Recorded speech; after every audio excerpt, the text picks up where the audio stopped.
ยะมหังสัมมาสัมพุทธังภะคะวันตังสรณังคัจโต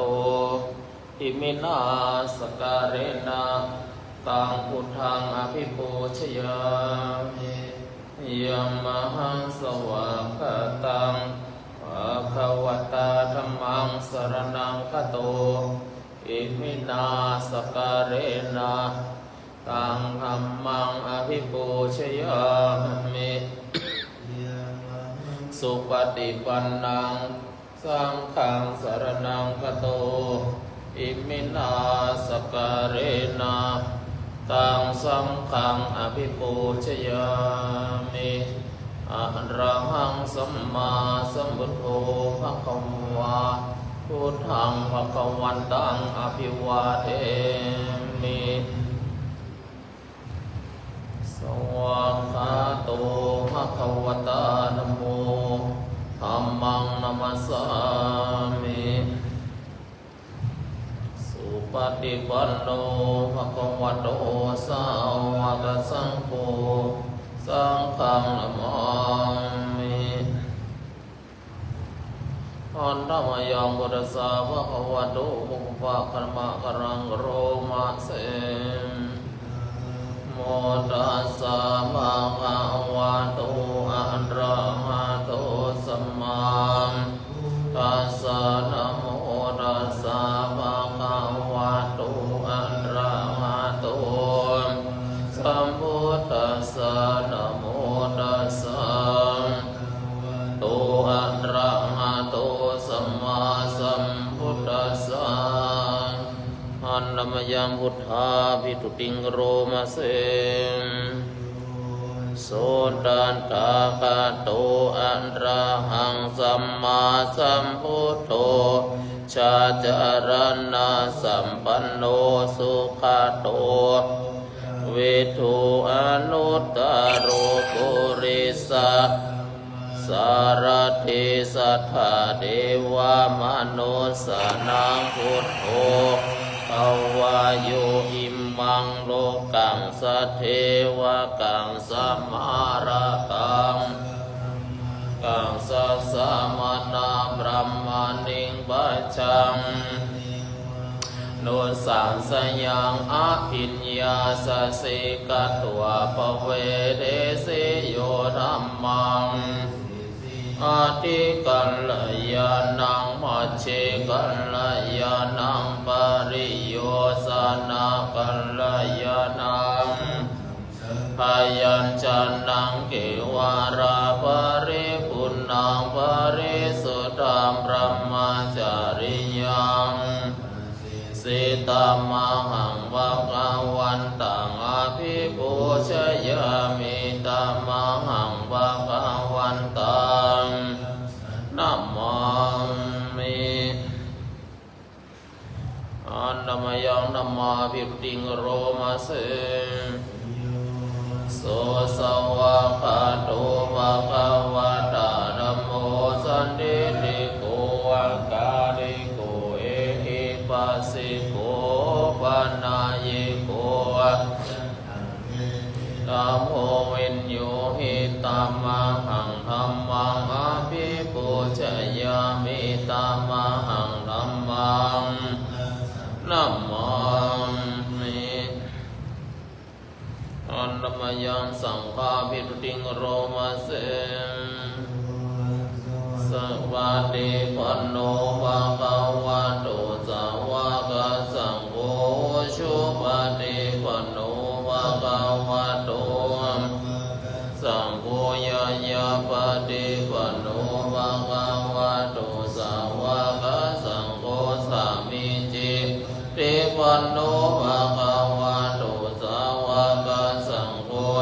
อิทังจัตตาริปุริสายุกานิอัตตปุริสา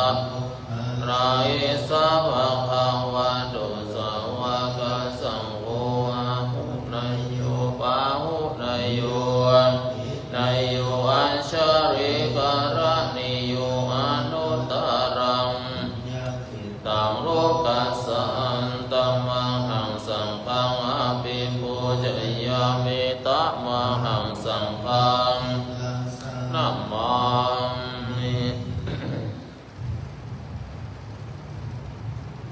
วันดามยังรัตนัตยปนามาคาทายโยเจวาสังเวคะปริกิตนาปทัญจาพนามักเส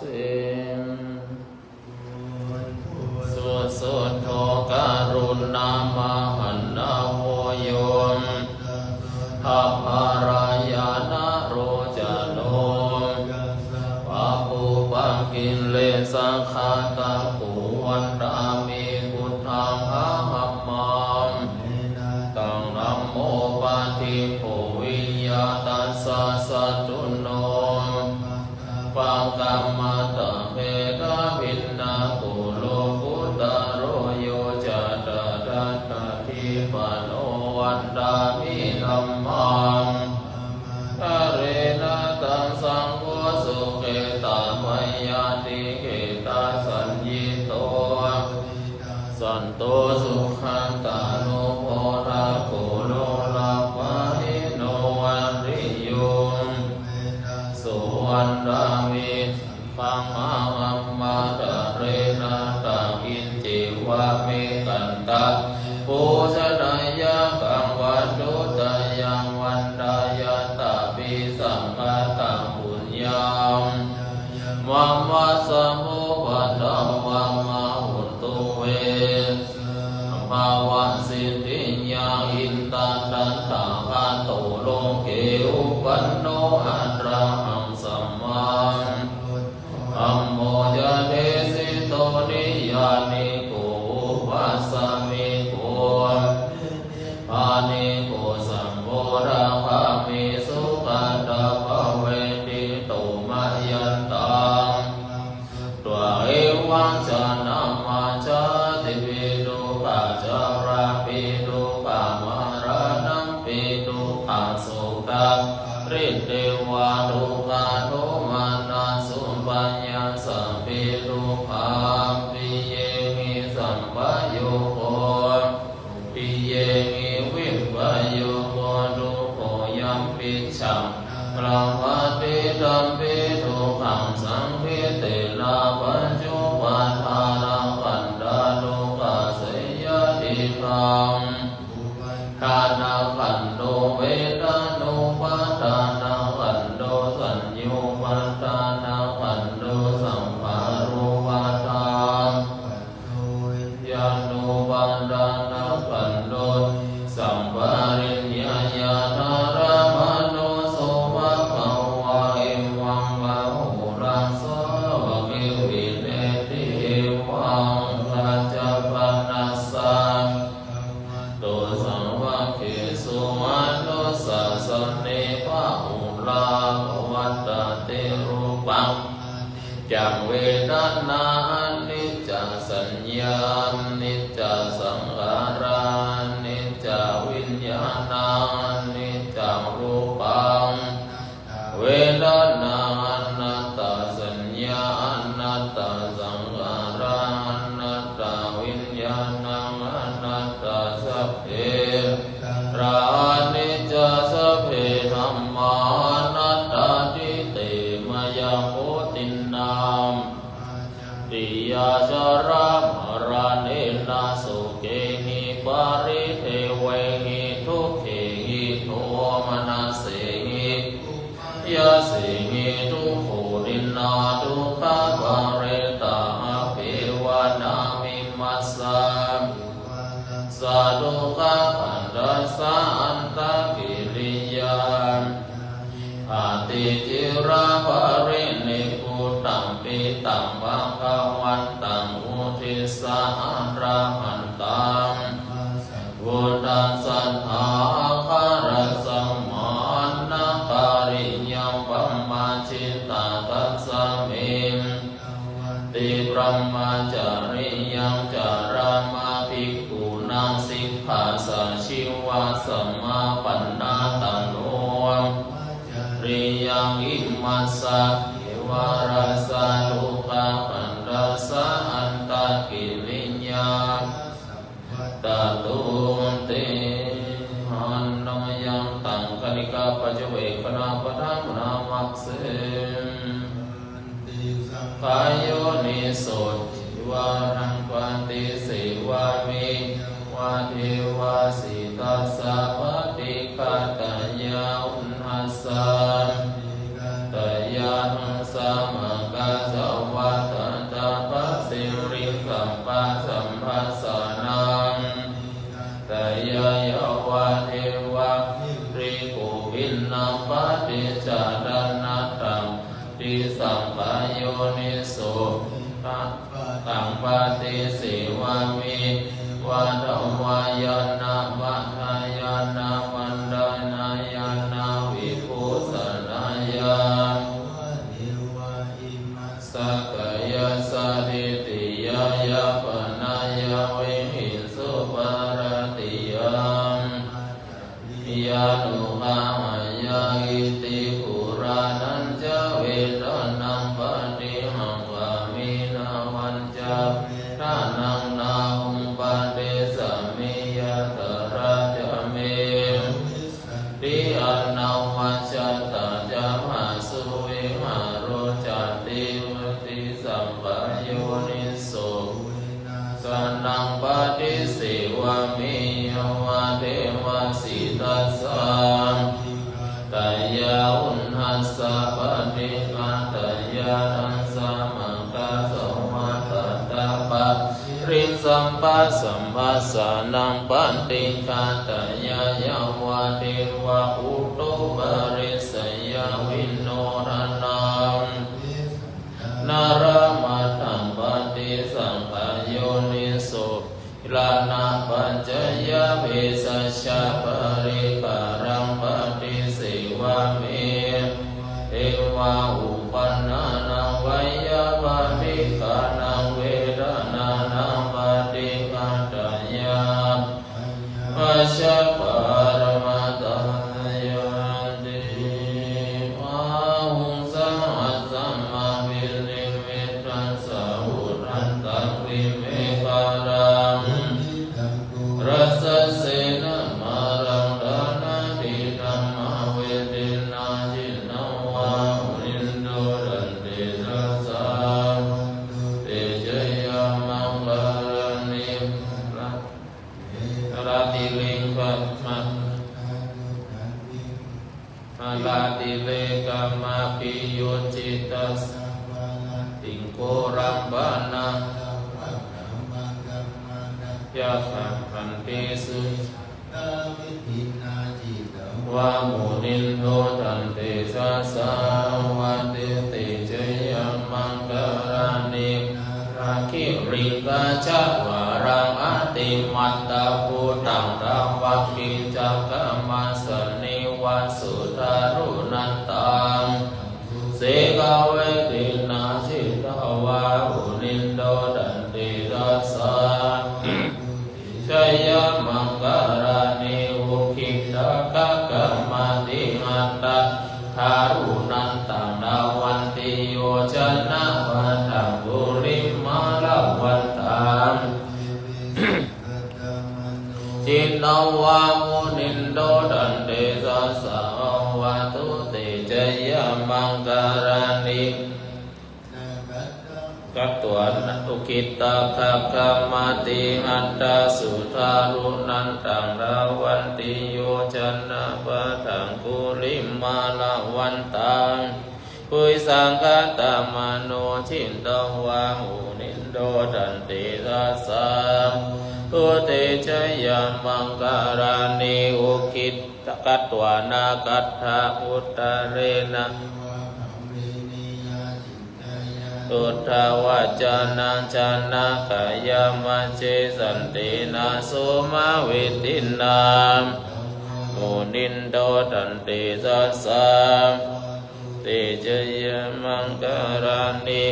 จังวิหายามาติสัจจกวาตะเกตุงวาตาภิโรปิตะมานังทิอันตะภูตังปัญญาปฏิโตชิตวะมุนินโดตันติสัสสะวะวะตุติจยมังรานินันโดบานันดาอุจจังวิพุทธังราบูจาเกนะธัมมาปยันโตอิตุปะเตสะวิตินนาจิตตวะมุนินโดตันติ จยามังการานิหัตติติพุจเขนะสุตันตังอัตตังพระมังสุทธิชุติเมติปักกาปิตานังญาณากเตราชิตาวามุนินโดดันติกัสสะจยามังการานิหิตาปิพุทธจยามังการาราคาทายโยวาจโนดินนาดินเนสารเตมาตันติตัวนันเอทานิโจปันดาวานิโมกังสุขังอติกามายนาโรโยมหากรุณิโกนาตุอิตายะปะปานินังปุเรตัวปรมิสัมปะปัตโตสัมโพธิมุตตะมังเอเตนะจาวะเชนะตุติจยามังราชยันโตโพธิยาโมเลสักยายานังนันวัตโนเอวังระวังเวชโยเอชยสุจยามังกะเลปจิตตัมปันลังเกสีเสวัตาวิโภกาเลอภิเสกิสัพพะพุทธานังโตปโมระเตสุนักขัตตะสุมังคาลันสุปาวันตันสุโหติตันสุโนสุโมโตจะสุยิตังพระมาจาริสุปันตะกินัง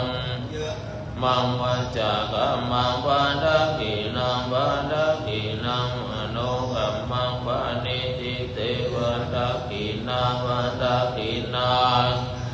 นาลาพันดาเทวรากิเนเมตตัญจะสัพพะโลกัสสมิมานัสสัมบังวันเยอปริมานังโตจาติริยัญจาสัมปะดังอเวรังสัมปะดันติรัญจารันนิสินโนวะยันโนวะยาวะทัสสะวิกาตมินโตเอตัสสะติงอันติตยะพระมังเมตตังเวหารามิตังโอดิตินจานุภาคัมมังสีลังวาทัสสะเนนะสัมปันโนวินัยเกตังนาหิจาตุกัมปัสสยังปุณณเรติติระนิยังเมตตาสุตังวิรูปังเกเมเมตตังเมตตังเอรังเตหิเมสัพพยาพุทเตหิเมเมตตังเมตตังกันหาโหตมาเกหิจาปะเกหิเมเมตตังเมตตังติปาดาเกหิเมจาตุปะเตหิเมเมตตังเมตตังอุปะเตหิเมมามาปะระโกอิสิมามังอิสิติปาดาโกมามังรูปะโตอิสิมามังอิสิวะอุปะโตสัพเพสัตตาสัพเพปะนังตาจะเกวะราสัพเพปัตตาระเนปัสสันตุปะจิปะอุมามาปะมโนโตปะมโนธัมโมอัปปะมโนสังโฆมานาวันตานิสิริสัพพะเนเอเวจิกาสัตตาปะเดอุณนานาเวสระโภสิกากาตาเมตาเมเกริตมันตุโพตานิโสหังนะโมภะคะวะโตนะโมสัตตันนังสัมมาดานาอุเทตายัญจักขุมมาเอกราชาริสวันโนทวิปปะภาสุตังตังมิหาริสวันดังปันดาวิปปะภาสุตยาชาพุตตาเวหาเรมุติวะสังเยพรัมมนาสัมปารัมเมเตเมนะโมเตจามังปารายันโตนะมาตุพุทธานังนะมาตุโพธิยาวิมุตตานังนะโมวิมุตติยาอิมังสุริตังกัตตวโมโรจาราติเอสันนาเปยัญจะกุมาเอกราชาวันโนปันดาวิภาวะตังนามัสสามิอาริส วันนังปันดาวิปัสสันตยัจจตาเวหาเรมุรัตติเยพระมนามสัมปะนะเมเตเมนะโมเตยะมังปารายันตุนะมัตตุพุทธานังนะมัตตุโพธิยาวิมุตตานังนะโมวิมุตติยาอิมังโสริตังกัตตวโมโรสัมมากัปปยิติอัตถิอิมัสสมิงกายเยเกสาโลมานัคขาทันตามังสังนาหารูอัตถิอัตถิมิจฉังวักกังหะทะยังยะกันนามมากังปิหากังปัปภาสังอันตังปุณดังอุตาริยังการิสังปิตังสิมหังปุโภตังเสโดเมโทอาสุวัสสะเกโลสิงกานิกาลสิกาทากิมัตตาลุคันติโรวัตติสกาลังยังอัตตะภาวะทุกขังอนัตตา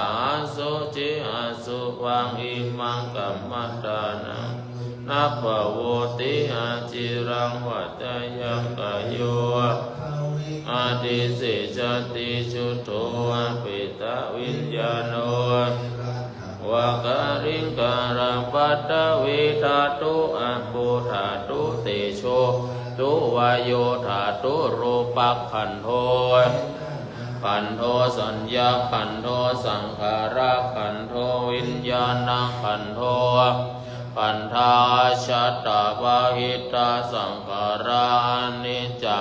ขันตัตตาวิปริณามะธัมมานิจจวัตตสังขารา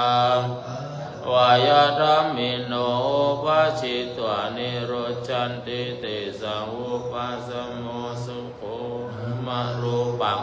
นิจังขายะเทนะนิจังวัฏฏานิปานังนามารูปังทุกขังขายะเทนะสุขัง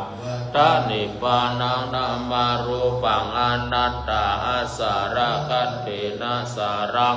ทานิปานังนามารูปังอนิจจังนามารูปังทุกขัง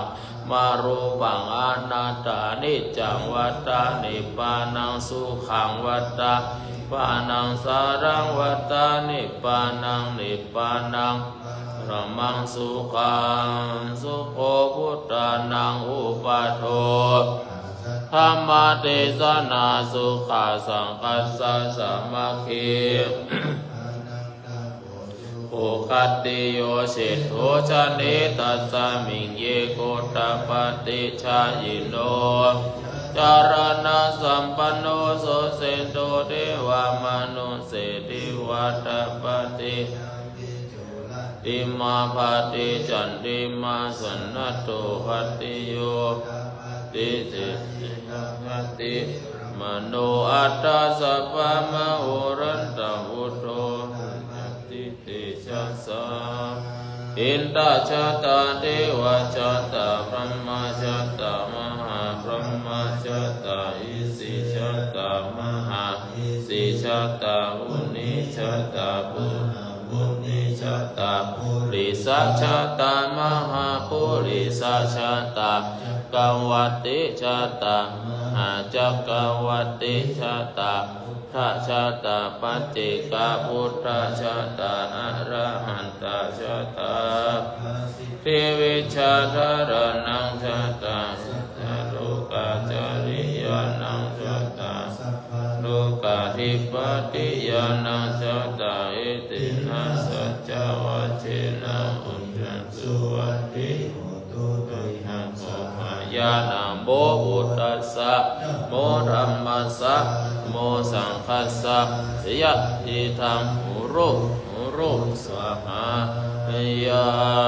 ยันตุนิมิตังอวะมังการัญจโยโพสะกุณัสสะสะโตปะปะกะโหตุสุปินังอังคันตังพุทธานุภาเวนะนัสสะเมนตุยันตุนิมิตังอวะมังการัญจโยโพสะกุณัสสะสะโตปะปะกะโหตุสุปินัง อนุภาเวนะวินาสมินตุทุนนิมิตตังอวะปารัญจโยจัมนาปุสะปุนัสสะสะโทปัปปะกะโออากันตังสังฆานุภาเวนะนาสมินตุ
หันธรรมยังปฏิทานานาคาถาโยนามาเส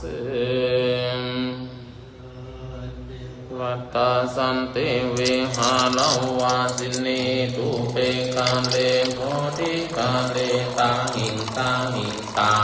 มาตาเนนาบังวันตุปุจิตาสุขิงรุนติทาวิหารมันดเลชานาวังกาจาบิกาวสารามิกาทานังสักกะกามาจาเทสานิกามาจาอิสราสัมปันนังตาบาวันตุเตจาราบุญาเยปิญจาอันดาสัมมาวาสังเสนัสจันตาวัปปติกานิยานิกังนัมมาวารัมมติจติสัมภิปิขัสสะการุณตุสังฆยันทาตุจิรังมัทธาราชาปุการาสังโฆโหตุสัมมาโกวัฏยัจจัยจามหิรัขันตุสัทธัมโมสัมเพปิมาจารินโนวุติสัมปะปุณยามารัมเมอริยปเวทิติปัสสนาเปปิปานิโนบุตตสัสสเนสัมมาดารัมภเวจันโตกะเดเดโวตุวุติงภวายาสัตตานังสัมเมดานิตุเมดานิมาตาปิตาสังนิจังรักขันติบุตตะกังเรวังธัมเมนะราชโนปันตุสัพพะทาโรกยาบาลัมมาลัมพัง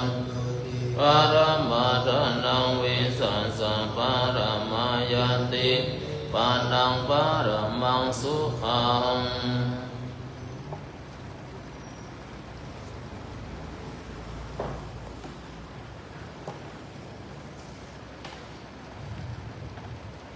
นะโมตัสสะภะคะวะโตอะระหะโตสัมมานะโมตัสสะภะคะวะโตอะระหะโตสัมมาสัมพุทธัสสะนะโมตัสสะอะโตสัมมาสัมพุทธัสสะโอชะนิยังมหาเจติยังสัทธานังบุญนาสัสสะเนมโนอะระสัมโมทันตัมปิติวิสุทธังเอตัมปิสิรัสสะสัตโตสัมมาหิโตอิมินามัมมะการินาสุขิโตมินิพพายุติ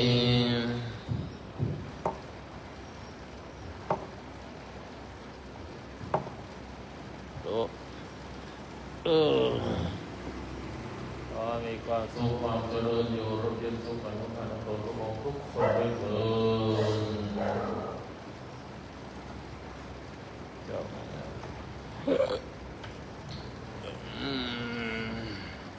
โอ้ยังอยู่กะเรื่องซึกไปแล้วทำวัดส่วนหมดละ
ดน้ำไป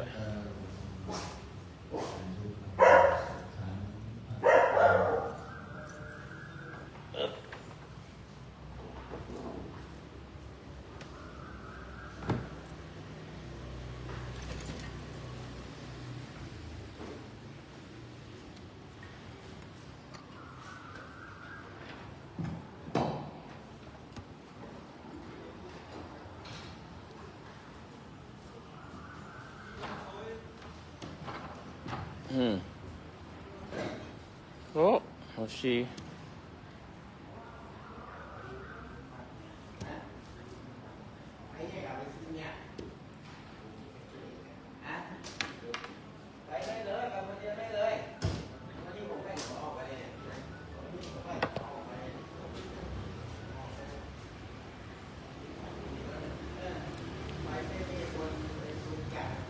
อันนี้เอานี่ขึ้นมาที่ไหน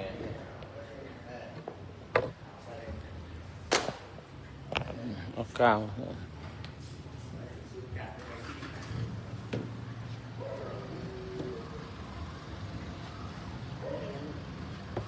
เต่าครับ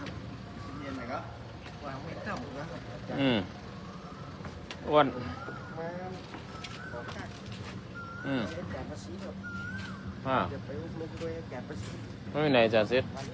ฮะ บวกโคกหน่อยครับ อ๋อจะไปไหนลงน้ำขาดที่ลุงรอดเนี่ย ที่ไหนบวกโคกหน่อย3-4 วัน มันมีความคิดดีไหมมันจัดเหรอ ก็ผมเลยพูดหลายปี มันใจตู้สิน่ะมีความคิดดีมันยังขึ้นสร้างอยู่ห้องนี่มันขึ้น ที่สะพานรู้หลายปีแล้ว ดีอ่ะดีอ่ะดีเนาะดี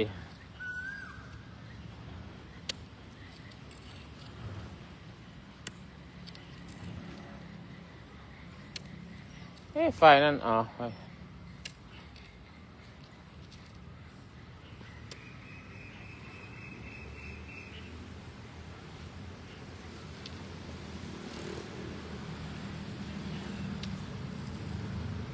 นั่นไฟแสงอาทิตย์กะไฟฟ้าน่ะใจฟ้ากะ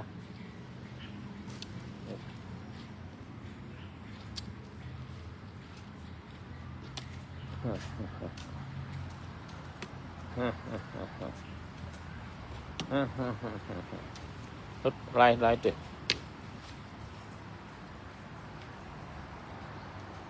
อ่อน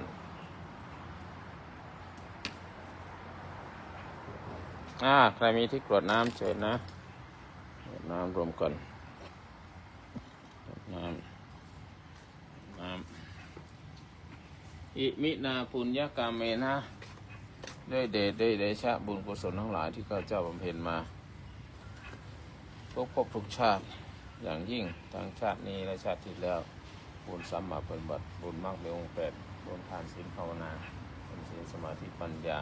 บุญกริยาสูตร3บุญกริยาสูตร10บุญในคำว่าความมีบารมี30ทัศบุญสัมมาปฏิบัติบุญมรรคในองค์8ทั้งหลายทั้งปวงบุญในบัญชาสมบทบุญในคนใดทั้งหลายกุศลกรรมทั้งหลายขอจงประมวลรวมกันเป็นธรรมเป็นเนชาเป็นอุราปัจจัยหนุนทั้งช่วยทั้งสงฆ์ไปถึงผู้สงฆ์ข้าพเจ้ามาเกิดเพราะเกิดไม่เกิดครูบาอาจารย์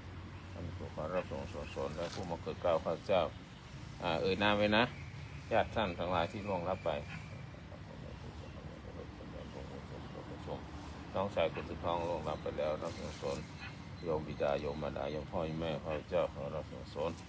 ขอที่สมุทรส่งสอนหาทุกท่านทุกตนพระองค์ได้ที่สมุทรส่งสอนหายังเทวดาทั้งหลายรักษาข้าพเจ้ารับส่งสอนสิ่งศักดิ์สิทธิ์ทั้งหลายที่สมุทรส่งสอนไปหาพี่น้องที่ร่วงรับกันแล้วบิดามารดาเป็นต้นรับส่งสอนในที่ญาติที่ยังมีชีวิตอยู่ขอมีความสุขความเจริญในบุญปัจจัยญาตินาเสนาสวรรค์ขอเสด็จสู่ในที่การสุขยอดในความสุขความเจริญร่ำรวยโชคดีทั้งสี่ขอญาติทั้งหลายที่มีชีวิตอยู่ท่านทั้งหลายรับส่งสอนแต่ที่ส่งสอนหายังอดีตเจ้าวาดพระทรงสำเร็จสุขสังฆราชโลกองค์นี้ขอรับส่งสอนในความสุขความเจริญสัพพะพวกเราสาธุ ปัดและที่ทรงสวดหาเทวดาทั้งหลายพ่อปู่ขาวพญานาคราชยาสีกิ่งขายกรมพันธุ์เวสวรรณบุรสีโชคนันทนคราชนานาโชคปัดคนขอไปป่าทุกท่านทุกพระองค์และเทวดาทั้งหลายทั้งส่วนเราถึงที่สมุทรสนทุกท่านทุกองค์และขอที่สมุทรสนในที่นี้พระปู่ขาวพญานาคราชขอที่ทรงกุมารรับไถ่เพื่อต้องคนดูลงทองลงบุญเสริมเกี่ยวกับโคมสุขวันได้ในปานสุทธาวาสเชิญทุกขเทวดาสัพพิตาพระพุทธเทวดาภูมิเทวดาจตุมหาราชิกาเทวดาดาวติงสาดาวดึงเทวดายามาเทวดาดุสิตาเทวดาเราถึงหิมานารตีเทวดารานิมิตาวสวัสดีเทวดาเราถึงโซนและพระพรหมทั้งหลายพระอินทร์รวมไปถึงพระรูปพรหมในวัดสัญญาณนาชินาเราเป็นผู้สัมพุทธเราจะได้เกิดพระที่สมุทรสรรพสัตว์ทั้งหลายทุกท่านทุกคนขอเราส่งส่วนดวงวิญญาณทั้งหลายและส่งส่วนที่สมุทรสรหายไปยังสร้างพระโลกของเราอย่างไรหาราชที่โกกัจจะเป็นของมุขแก้วมุขเจ้าที่เราทำที่เป็นสิ่งใดๆที่วิจัยโทษมาจากจะเกี่ยวกับรัฐทุกท่านองค์เสนาบาตข้าราชบริพารทั้งหลายผู้สร้างโลกนี้และส่วนดวงวิญญาณทุกดวงในโลกนี้ผู้ปีศาจทั้งหลายเกิดวิเศษทั้งหลายขอด้วยเสมอส่งส่วนสุขภพสุขดีเถิดและที่สมุทรสรสิ่งพิเศษเป็นสิ่งร่ำรวยโชคดีส่งดีความสุขเลยขอรำผลที่สมุทรสรไปถึงยังถวายเป็นราชสนร้นเกล้ารัชกาลที่9ขอพระองค์ท่านเสด็จทรงสวรรคาลัยสูงยิ่งขึ้นไปและถวายเป็นราชสนร้นเกล้ารัชกาลที่10พระราชินีพันปีหลวงพระคณิษฐาธิราชพระบรมวงศานุวงศ์ทุกพระองค์ขอทรงพระเจริญเป็นร่มโพร่มใสประสบนครชั่วตราบนานเท่านานขอมีพระเสมสำราญพระสิทธิภาพปรมัยสมบูรณ์แข็งแรงและถวายเป็นราชสนสมเด็จเจ้าฟ้าหญิงพระเจ้ากิติยาภาของพระองค์พาหายจากพระประชวรส่วนอายุยิ่งยืนนานและถวายเป็นพระกุศลสมเด็จพระสังฆราชมหาเถรสมาคมทุกรูปพระสังฆาธิการทุกระดับชั้นพระสงฆ์สามเณรทั่วราชอาณาจักรนอกราชอาณาจักรมีแต่ความสุขความเจริญในธรรมสูงยิ่งขึ้นไปและขอเป็นบุญเป็นส่วนไปถึงยังคณะรัฐมนตรีนายกรัฐมนตรีผู้บริหารประเทศข้าราชการทุกหมู่เหล่ากระทรวงทบวงกรมกองทหารตำรวจตชดแพทย์หมอพยาบาลครูบาอาจารย์ทั้งหลายถึงนิติบัญญัติสภานิติบัญญัติตุลาการบริหารทุกท่านล้วนมีแต่ความสุขและข้าราชการทุกหมู่เหล่าและส่งเสริมในความสุขความเจริญตลอดถึงคณะองค์คมนตรีประธานองค์คมนตรีคณะสสประธานสสคณะสวประธานสวและคณะผู้นำฝ่ายค้านและผู้ทำประโยชน์ต่อประเทศชาติเขามีแต่ความสุขเจริญทุกคนนักข้าราชบริพารในพระบาทสมเด็จเจ้าอยู่หัวรัชกาลปัจจุบันต่อข้าราชการทั้งหลายมีแต่ความสุขความเจริญมนุษย์ทั้งหลายในโลกนี้มีความสุขความเจริญสรรพสัตว์ทั้งหลายมีความสุขความเจริญท้ายที่สุดขอข้าพเจ้าและเพื่อนๆทุกคนในห้องนี้จงมีแต่ความสุขความเจริญมีเงินทองร่ำรวยโชคดีเข้าถึงธรรมสูงยิ่งไปอายุโนสุขังพลังสาธุสาธุทำวัดเสร็จเรียบร้อยแล้วตรวจน้ำเสร็จเรียบร้อยแล้วว้าว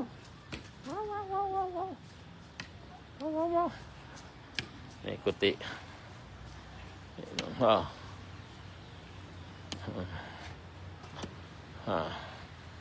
นี่ท้องฟ้าขมัวอากาศยังเย็นอยู่เหมือนเดิม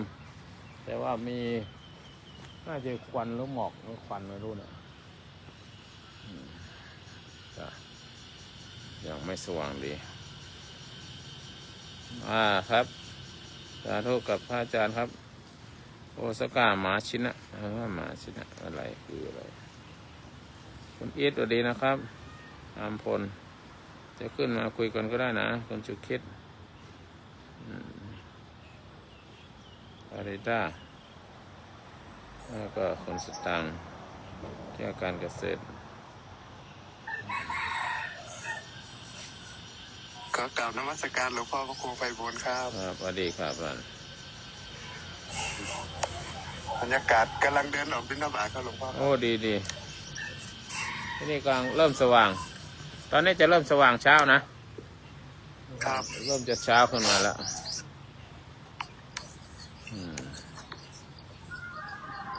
จ้ะเช้าเสร็จแล้ว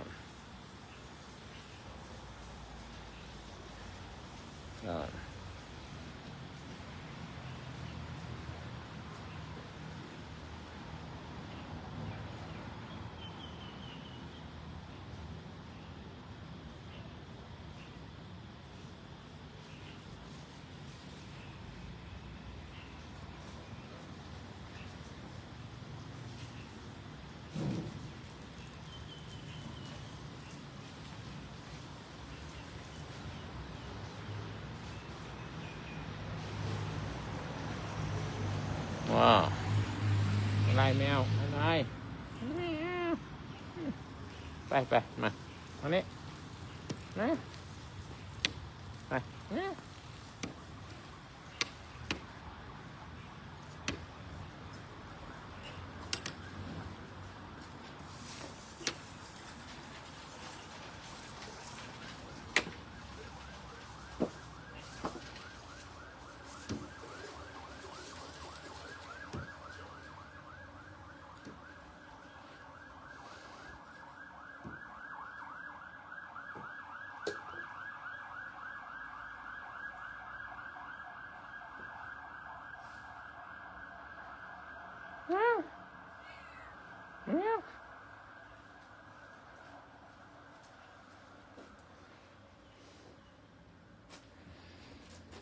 อ๊บ back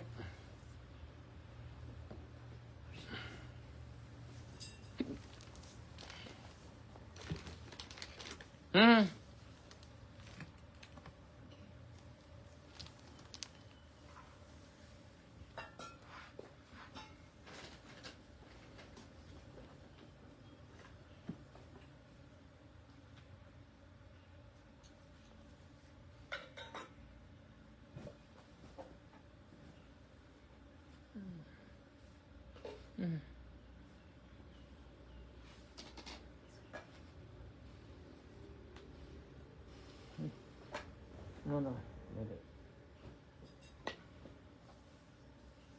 Hot water okay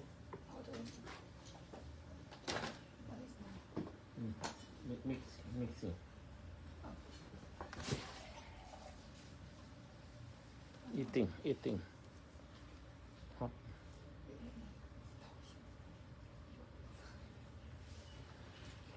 ว่าไงไปไหนกันหมดแล้ว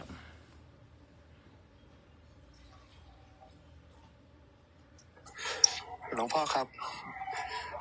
นมัสการถามหลวงพ่อไปเที่ยว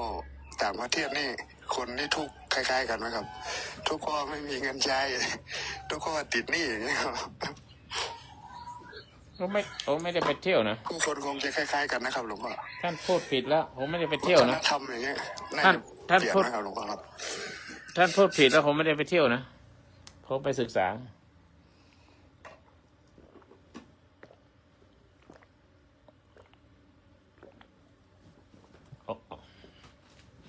ผมไม่ได้ไปเที่ยวครับอาจารย์ไปเที่ยวนี่เสียหายหลายแสนอ๋อครับขอโทษครับหลวงพ่อครับหลวงพ่อไปศึกษาภูมิประเทศเหรอครับศึกษาผู้คนศึกษาวัฒนธรรมไม่ได้สนุกสนานอะไรกันไปอย่างนั้นขอให้ไฟก็ไฟให้ดูแห่งดูนั่นดูนี่ก็เมมโมรี่อยู่ในหัวแล้วจ้ะแต่ว่าคนทุกคนอะไรนะผมไม่ได้ถามเขานะก็เห็นเขาก็หน้าตาดีไม่ได้ไปโรงพยาบาลเราไม่รู้ว่าใครจะป่วยบ้างแต่ก็มันก็คนเหมือนกันอ่ะก็คงเหมือนกันนั่นแหละทุกกายทุกใจคนจนคนรวยเหมือนกันอยู่ปะปนกันเหมือนกันกับคนไทยครับหลวงพ่อครับที่ไปนี่ไม่เห็นนะมีแต่ตึกรามบ้านช่องเยอะคนจะมานั่งไม่มีงานทำเดินข้างถนนนี่ไม่มีหรอกประเทศมันหนาวด้วยนะเขาก็มีงานมีการของเขาการความเป็นอยู่ของเขาน่าจะดีกว่าคนไทยนี่เกาหลีใต้นี่ถือว่าไปทุดงได้เลยนะครับหลวงพ่อครับถือว่าไปทุดงเลยครับความเป็นอยู่เขาก็ดีขึ้นทุดงเมืองหนาวนะครับหลวงพ่อ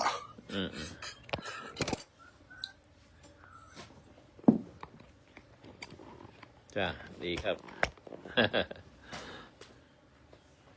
ดีมากครับเป็นคำถามที่ดีมากก็ได้ไปเห็นไปรู้ไปเห็นบ้านเขาเมืองเขาคนผู้คนความการทำงานที่สนามบินเนี่ยส่วนมากจะมีคนหนุ่มทั้งนั้นนะผมไม่ว่าจีนว่าเกาหลีที่ผมไปเนี่ยคนวัยทำงานน่าจะวัยรุ่นทั้งนั้นอ่ะคนหนุ่มๆคนหนุ่มสาวไม่มีหน้าตาน่าจะไม่ถึง50นะ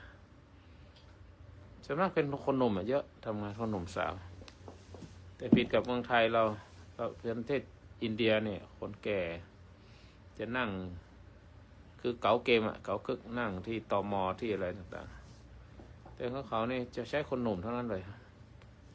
ไม่รู้เป็นเพราะอะไรคนมีอายุนี่ไม่ค่อยมีน้อยที่จะมีนักบวชในศาสนาพุทธไหมครับหลวงพ่อครับก็มีเป็นมหายาน อ๋อท่านถือมหายานนะครับมหายานถือพวกบรรพบุรุษอย่างนี้ใช่ไหมครับหลวงพ่อถือพวกคำสอนพระบุรุษไม่เขาจะเป็นนักบวชเป็นเลือกสนิมนั่นแหละเป็นนักบวชนี่แหละจะเป็นมหายานนะท่านเข้าใจไหมใส่กางเกงสีเกลียเหมือนครับที่เหมือนฝ่ายประเทศจีนที่อยู่ที่คล้ายๆนั่นน่ะเป็นนั่นน่ะเมืองหนาวนะครับหลวงพ่อครับถ้าอาจจะใช้ผ้าสีเทา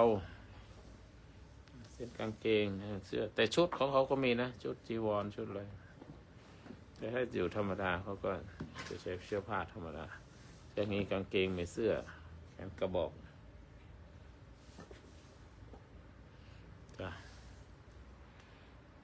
จ้าทุกไม่มีใครขึ้นมาคุยนะวันนี้อยู่ได้ไม่นานนะใครมาสายก็ไม่จะ2 โมงมีกิจที่ต้องขึ้นดอยสุเทพอีกวันนี้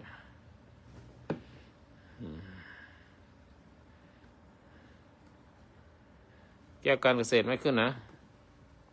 คุณสตังค์ดูสิจุดคิด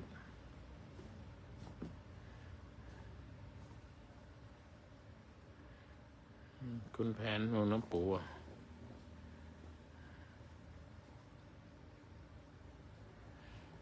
ใครว่างขึ้นมานะคุยกันไม่ขึ้นเขียนพิมพ์มาก็ได้จ้า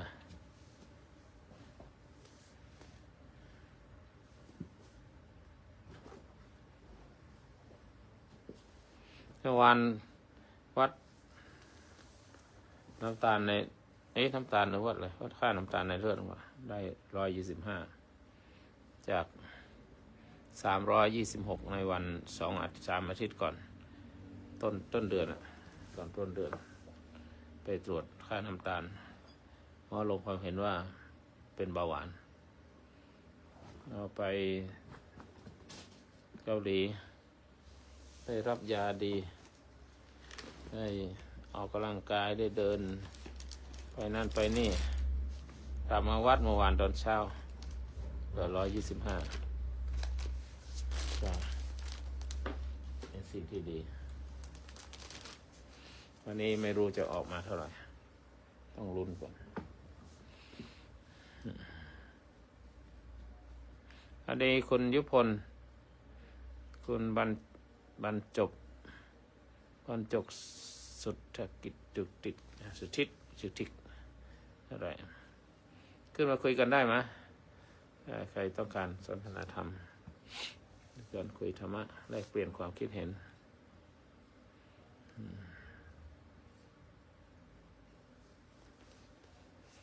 ดูคุณได้ไลฟ์มา57 นาทียังไม่ถึง90 นาทีหลวงพ่อครับเรื่องสุญญตานี่เป็นเรื่องของนักอภิธรรมนะครับไม่ใช่สุญญตาไม่ใช่สุญญตาเป็นเรื่องของนักบวชเซนเป็นพุทธศาสนานิกายเซนพวกหวยหลางพวกนิกายเซนท่านสุญญตาถ้าพูดถึงสุญญตาเนี่ยคือความว่างของจิตเดิมแท้แล้วก็เน้นการขบคิดปริศนาธรรมเสียงจากการปรบมือข้างเดียวเป็นอย่างไร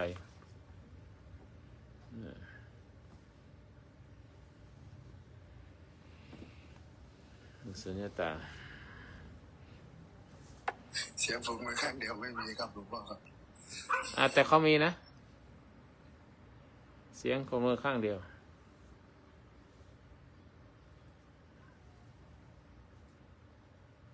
หมายถึงการกระทบไหมครับหลวงพ่อครับผัสสะการกระทบอยู่นะครับ ไม่รู้เขา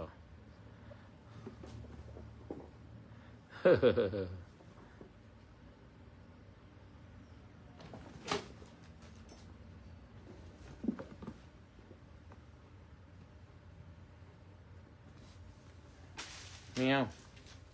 ไม่เอาตัวนั้น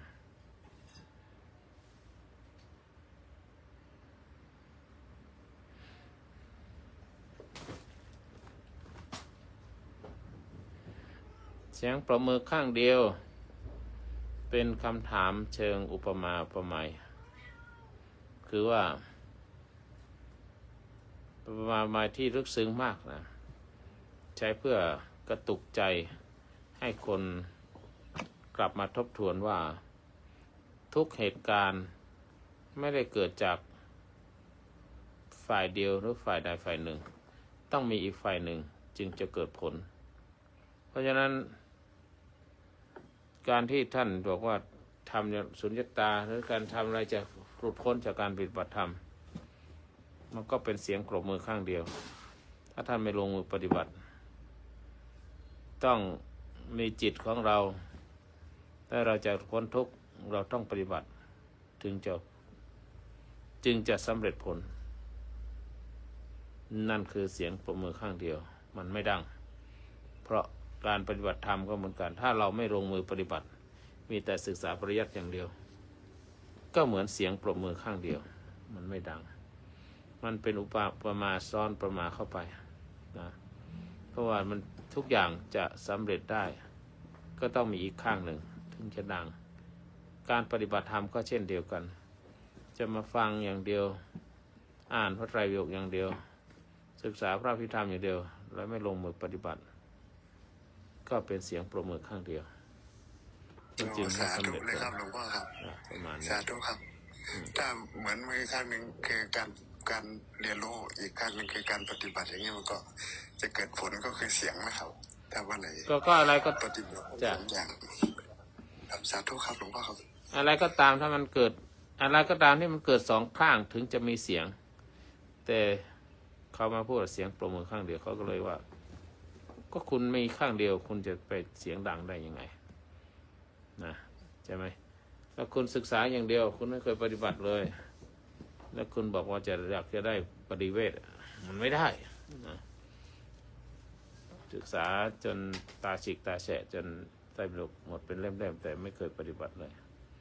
ยิ่งในปัจจุบันเนี่ยเราอาจจะว่าสมัยพุทธกาลไม่มีการศึกษาไตรปิฎกไม่มีการนั่งสมาธิมีอะไรพาหิยะฟังพระพุทธเจ้าครั้งเดียวจบสำเร็จธรรมพระสารีบุตรตอนฟังพระอาชชิก็ได้ดวงตาเห็นธรรมเป็นโสดาบันเนี่ย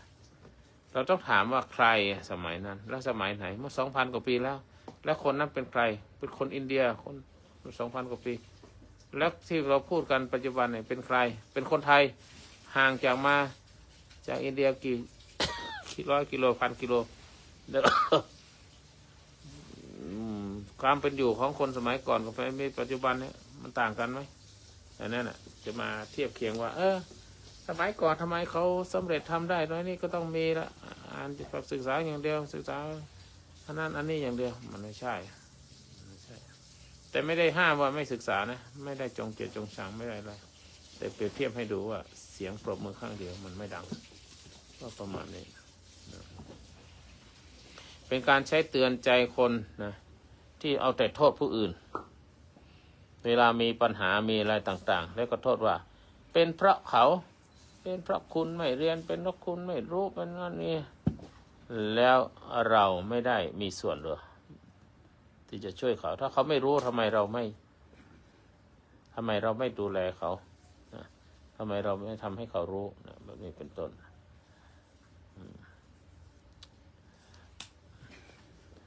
แล้วก็เวลามีปัญหาแล้วก็โทษว่าเป็นเพราะเขาเป็นเพราะคนนั้นเป็นเพราะคนนี้เป็นนั่นนี่แล้วเราต้องมีส่วนร่วมว้าวส่วนร่วมเพราะคำถามก็คือแล้วเราไม่ได้มีส่วนร่วมเหรอนะแล้วเราคือข้างเดียว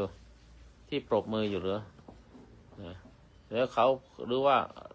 เขาปรบมือข้างเดียวแล้วเราจะฟังเสียงจากเขา ได้อย่างไร ถ้าเราไม่เอามือเราไปช่วยปรบอย่างเงี้ยถ้าเราไม่ช่วยพูดช่วยเป็นกัลยาณมิตรให้อันนี้เป็นต้นวันนี้ได้148 ไม่รู้เป็นเพราะอะไรเมื่อวานทำอะไรไว้กินอะไรฉันอาหารอะไรที่มันผิดแผกไปไม่ได้เดินหรือว่าชั้นยาผิดปวดหัวแล้ว ไม่เป็นไรขึ้นลงทุกอย่างอนัตตาไม่มีอะไรที่เที่ยงแท้แน่นอนทีนี้ในทางธรรมะทุกสิ่งเกิดขึ้นด้วยเหตุด้วยปัจจัยไม่ใช่เกิดขึ้นลอยๆอย่างท่านทั้งหลายฟังเนี่ยถ้าไม่มาห้องนี้เราก็ไม่ได้คุยกันถ้าท่านไม่ขึ้นมาคุยท่านก็เก็บงำอยู่ในหัวของท่านคนเดียวเพราะนั้นเสียงปรบมือข้างเดียวมันจะไม่ดังนะด้วยเหตุด้วยปัจจัยนะเพราะว่าความทุกข์ที่อยู่ในใจมักไม่ใช่เพราะความทุกข์ที่มันทำให้คนอื่นได้รู้หรือเป็นความทุกข์ของโลกทั้งหมดเป็นความทุกข์ของใครของมันนะแต่เพราะว่าจิตของเราเนี่ย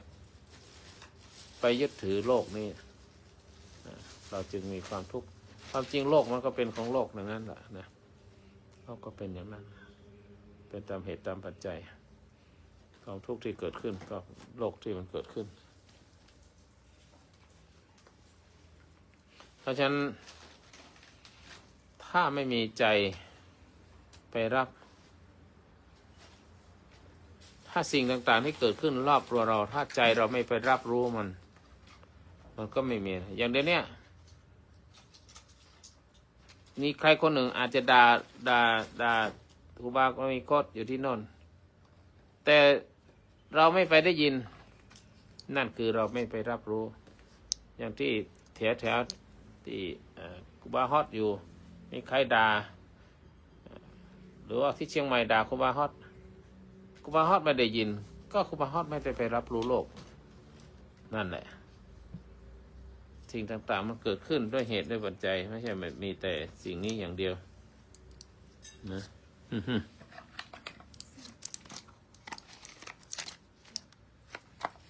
เพราะฉะนั้น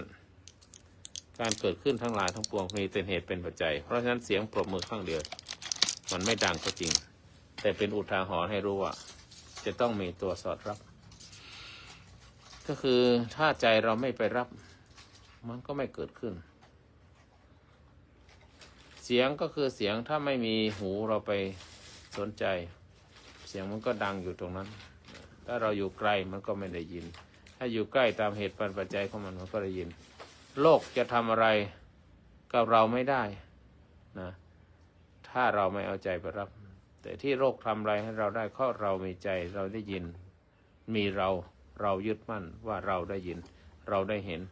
เราใช้ขันธ์ห้าในการทำงานนั้นเหมือนมืออีกข้างหนึ่งไม่ยอมยกขึ้นเสียงก็เลยไม่เกิดเสียงไม่เกิดเพราะนั้นการเกิดขึ้นอะไรต่างๆต้องมีตัวที่สอดรับถึงจะมีเสียงมืออีกข้างหนึ่งไม่ขึ้นมืออีกข้างหนึ่งจะปรบยังไงมันก็ไม่ดังเพราะนั้นเสียงปรบมือข้างเดียวมันจึงไม่ดังเมื่อไม่ดังมันเป็นเพราะอะไรเพราะมืออีกข้างหนึ่งไม่ขึ้นมาปรบก็เหมือนกันการที่โลกหรือมีอะไรเกิดขึ้นก็เป็นเพราะเราไปรับรู้โลกเราไปรับรู้ขันธ์ห้าจึงมีปัญหา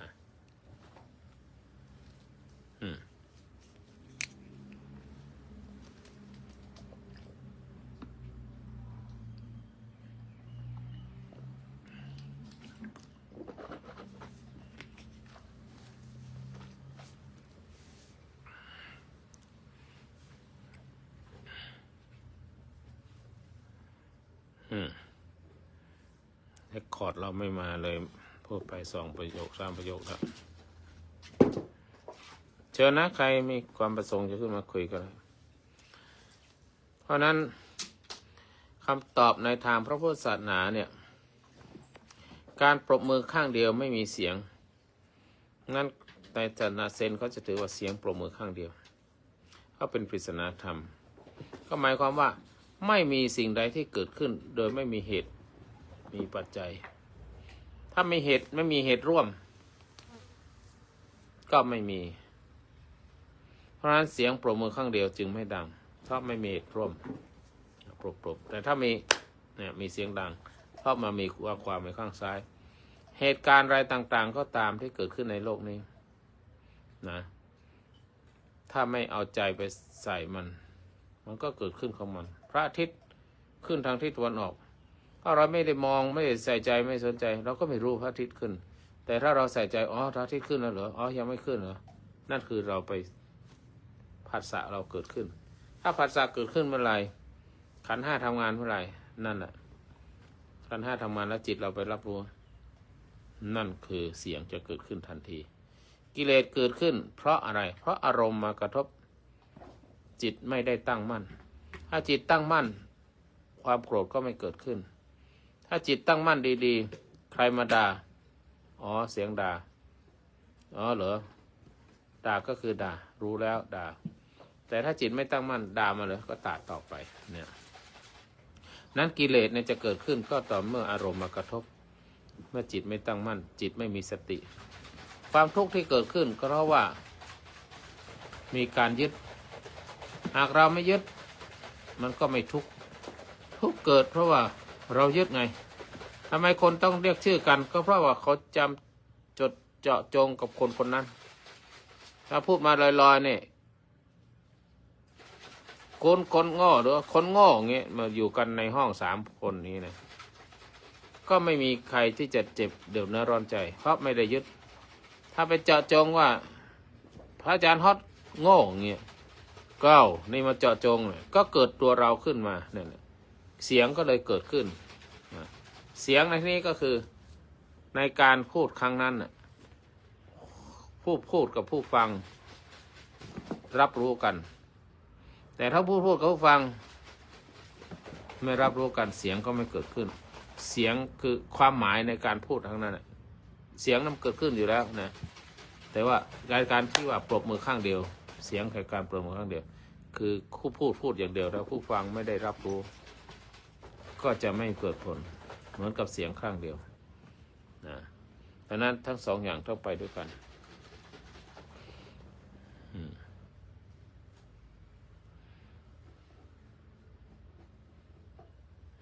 เพราะฉะนั้นสรุปว่าเสียงปรบมือข้างเดียวก็คือเสียงที่ไม่มีจริงเพราะขาดเหตุขาดปัจจัยที่ครบถ้วนนะคำถามย้อนกลับมาดูตัวเองว่าเราเป็นส่วนหนึ่งของสิ่งที่เกิดขึ้นหรือไม่เนี่ยเราเป็นส่วนหนึ่งไหมถ้าเราไม่เป็นส่วนหนึ่งนั้นเราก็ไม่ต้องไปเดือดร้อนอะไรเสียงก็ไม่เกิดมีคำเตือนว่าอย่ามองแค่ข้างเดียวอย่าใช้มองข้างเดียวทุกสถานการณ์ต้องมองทั้ง2 ด้านเพราะเรียนมี2 ด้านถ้ามองด้านเดียวคนก็จะรู้ความหมายด้านเดียวเพราะฉะนั้นจึงมีคำกล่าวว่าอย่าหาเสียงจากมือข้างเดียวหรืออย่าฟังเสียงปรบมือข้างเดียวถ้าใจเรายังไม่ยอมรับว่าเราอาจเป็น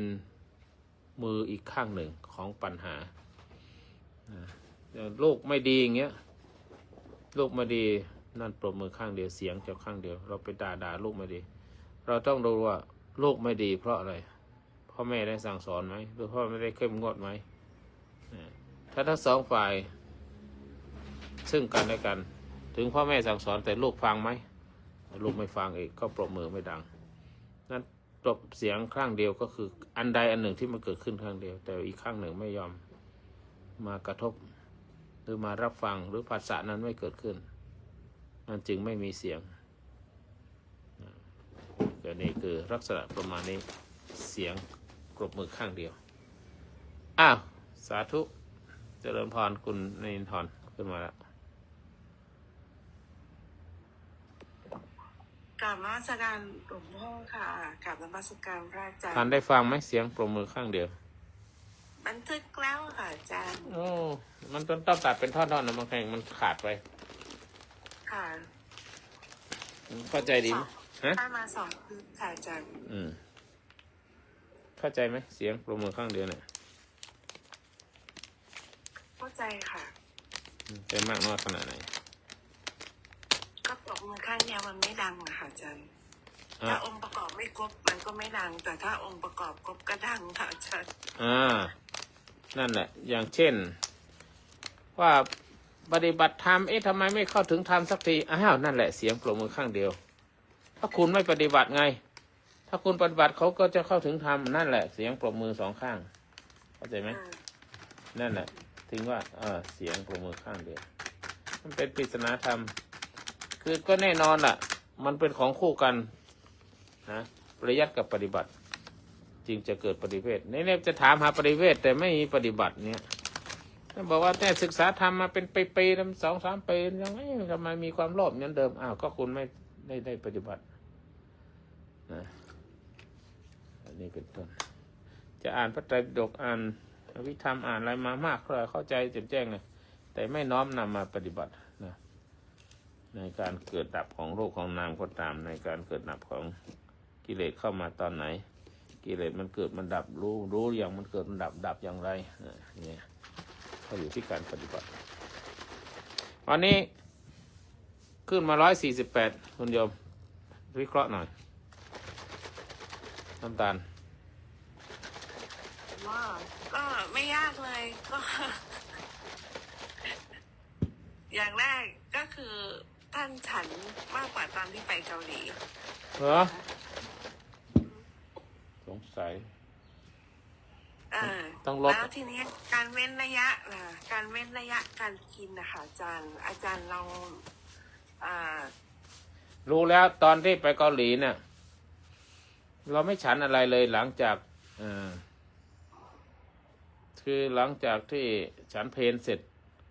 ก็ต้องไปสนามบินก็รอเครื่องก็จะฉันก็ฉันแต่น้ำชาเพราะว่า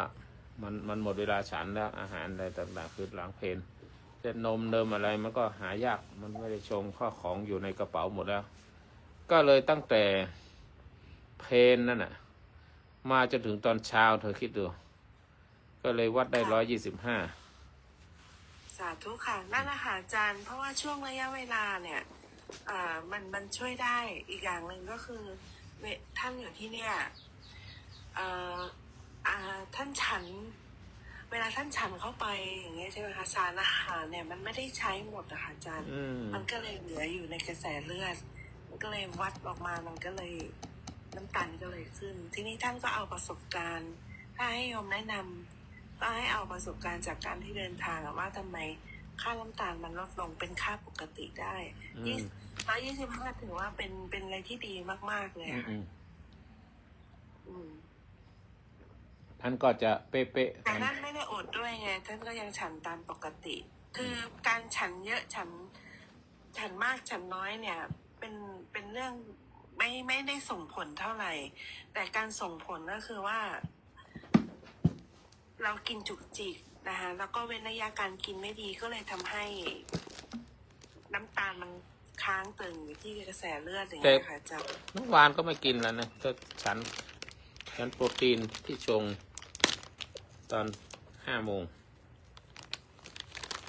ว่าถ้าฉันตอน5 โมงก็นับไปสิคะอาจารย์ว่า5 โมงเย็น5 โมง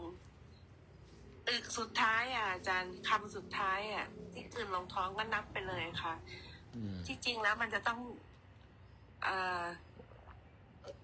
นับไป12 ชั่วโมงค่อยฉันอีกทีหนึ่งแต่ถ้าตามที่บอกอยากให้ปรับระดับจริงๆ1 อาทิตย์ป้าอาจารย์ก็ลองนึกดูว่าลองทำดูนั้นใน1 อาทิตย์ใน1 วันใน1 วันท่านฉันมื้อเดียวให้ลองฉันมื้อเดียวดูแต่ว่าทานเยอะนะคะอาจารย์ทานโปรตีนทานอะไรตามปกติแล้วก็ทิ้งระยะไปนั่นก็คือจะช่วยให้ร่างกายของเราเฟิร์มขึ้นเพราะว่ามันจะดีท็อกซ์ของเสียออกหมดเลยค่ะนั้นก็โปรตีนตอน4 โมง 5 โมงตอนเช้าอย่างเงี้ยระยะเช้าเนี่ยอาจารย์หลังจากที่เราทานไปแล้วใช่ไหมคะท ถ้าสมมติว่าสามารถยืดระยะเวลานะคะ หลังจากที่ตื่น อาจารย์รู้ไหมว่าช่วงที่นอนเนี่ย ช่วงที่เราหลับเนี่ย ร่างกายเนี่ยจะใช้พลังงานจากอาหารที่เรากินไปเมื่อตอนมื้อสุดท้าย แล้วพอเราตื่นขึ้นมา แล้วเรายังไม่ทานอะไร แต่เราเลือกเป็นกาแฟเป็นอะไรก็ได้ที่ไม่ใส่น้ำตาลหรือน้ำมะนาวหรือว่าอะไรเงี้ยเราไปทานอีกทีหนึ่งประมาณ10 โมงช่วงระยะเวลาจากที่เราตื่นไปถึง10 โมงเนี่ยอาจารย์มันเป็นช่วงที่มันเผาผลาญพลังงานก็คือไขมันที่อยู่ตามร่างกายที่มันเก็บไว้ในพุงในอะไรอย่างเงี้ยค่ะ อันเนี้ยจะดีมากๆเลยมันจะดึงออกมา แต่ว่าให้ค่อยๆทำค่ะแต่ทีเนี้ยท่านหยุดอย่างเงี้ยส่วนหนึ่งนะอาจารย์นะแอคทิวิตี้ท่านไม่เยอะไงท่านก็ยังนั่งอยู่เหมือนเดิมมันก็เลยไม่ได้เผาผลาญค่ะสรุปอันข้อที่2ก็คือมวลกล้ามเนื้อของอาจารย์น้อยอย่างนี้อาจารย์นึกออกไหมไขมันเราเยอะกว่าก็เตาเผาของเราไม่เยอะนะแต่ท่านก็ยังลุกขึ้นมาออกกำลังกายนี่ก็ดีค่ะอาจารย์สาธุ อาจารย์ก็ลองปรับดูค่ะท่าน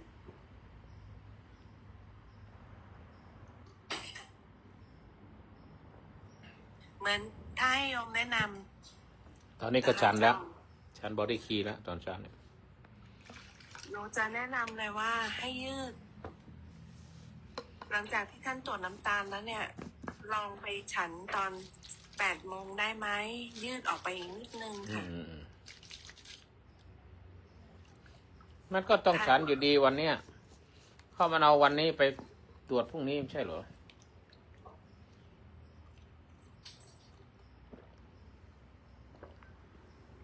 รู้แล้ววันนี้คือก่อนเที่ยงเนี่ยจะฉันอะไรเป็นโปรตีนอะไรเนี่ยต่อไปนมเดิมอะไรตอนเย็นจะไม่เอาแล้วดีไหมรอเที่ยงวันจนถึงก็ตั้งหลายครั้งแล้วน้ำปานะเนี่ยตัวดีเลยที่มีน้ำตาลเยอะน้ำมะพร้าวน้ำอะไรก็ได้ที่มันไม่กระตุ้นอินซูลินในระหว่างวันค่ะอาจารย์อาจารย์คิดดูสิว่าเราทานเข้าไปปั๊บเนี่ยกลุ่มน้ำตาลกลุ่มคาร์โบไฮเดรตเนี่ยมันเกิดการย่อยตั้งแต่ในปากในลิ้นเราแล้วค่ะตั้งแต่น้ำลายเราแล้วนะคะแต่โปรตีนเนี่ยมันต้องไปย่อยในกระเพาะอาจารย์ทีนี้ถึงมันถึงได้เร็วมันเก็บเร็วไงคะแต่ว่าไม่ได้หมายว่าไม่กินเลยนะไม่ใช่นะเพราะว่ายังต้องการอยู่แต่ให้กินในปริมาณที่เหมาะสมค่ะ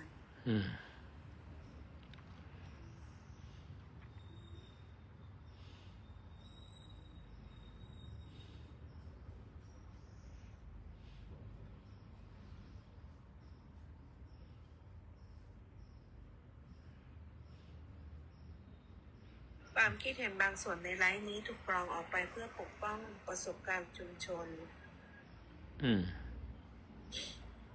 วันนี้ทำงานกับท่าน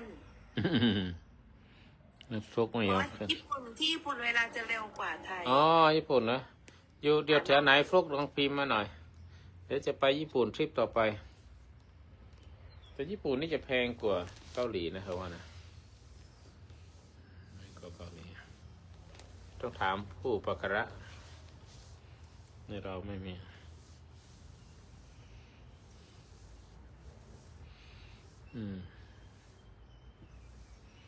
อยู่คาวาซากิแถวโตเกียวได้ไปจะเจอกันไหมเนี่ยแวบมาหากันไม่ได้นะเป็นไรมาทำงานไม่อยากไปรบกวนพวกอีกนาน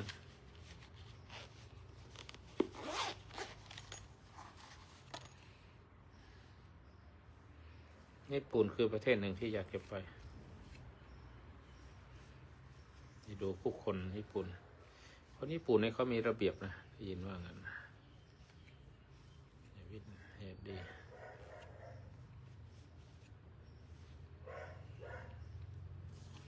ข้าวเถียวอะไรข้าวเถียวหมดเลยญี่ปุ่นเวลาถอดรองเท้านี่จะหันหัวรองเท้าออกข้างนอกเวลาเอามาก็คือใส่ไปเลยเอาเราหันรองเท้าเข้าข้างในตัวอาคารนี่คือพอจะรู้เรื่องญี่ปุ่นนิดหน่อย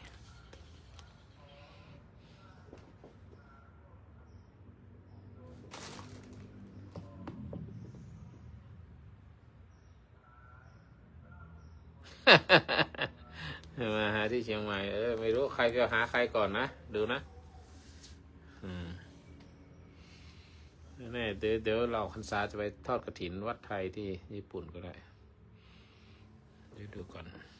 มีทริปอยู่มีคนอยากไปอยู่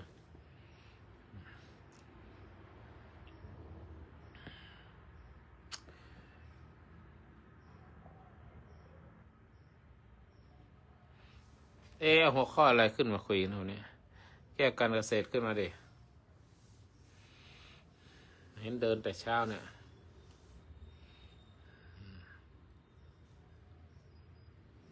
ที่น้อยทุดทำสวัสดีแก้วจัดรายการก็เบาๆหน่อยนะรายการวัดโลกโมลีเนี่ยหยุดพูดหน่อยแล้วนะคนมากเขารำคาญนะ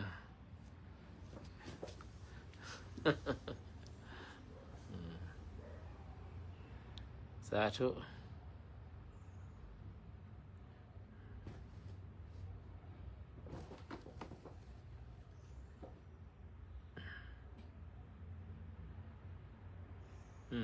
ดลานวัดก่อนเชิญตามสบายค่ะสวัสดีค่ะ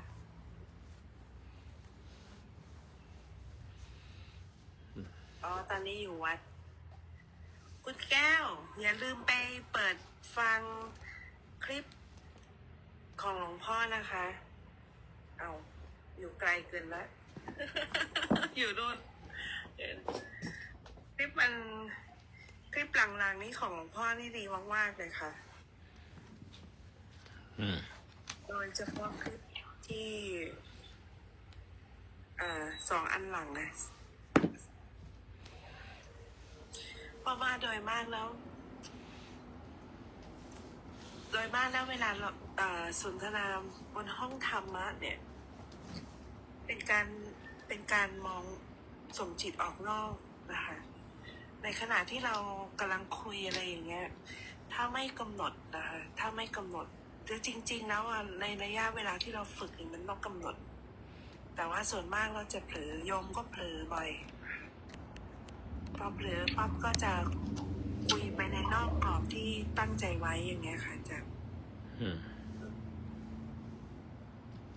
แล้วมันเป็นธรรมดาแต่ว่าต้องรู้ในขณะระหว่าง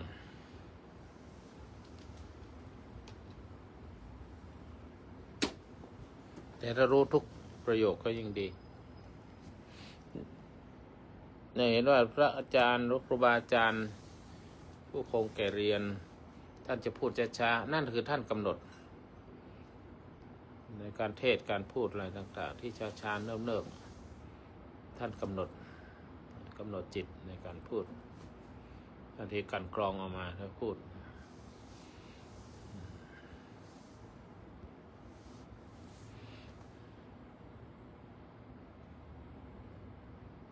สาธุค่ะอาจารย์เพราะเมื่อคืนน่ะตอนที่อยู่ในไลฟ์ของโยมอะค่ะโยมสังเกตดูลมตัวเองเลยนะคะ ว่าช่วงไหนในขณะที่กำลังพูดเนี่ยช่วงที่เผลอลมหายใจเนี่ยจะติดขัดเลยจะตึงเลยบอกตึงแล้วก็ผ่อนลงมาขอยุติการถ่ายทอดสดไว้เพียงเท่านี้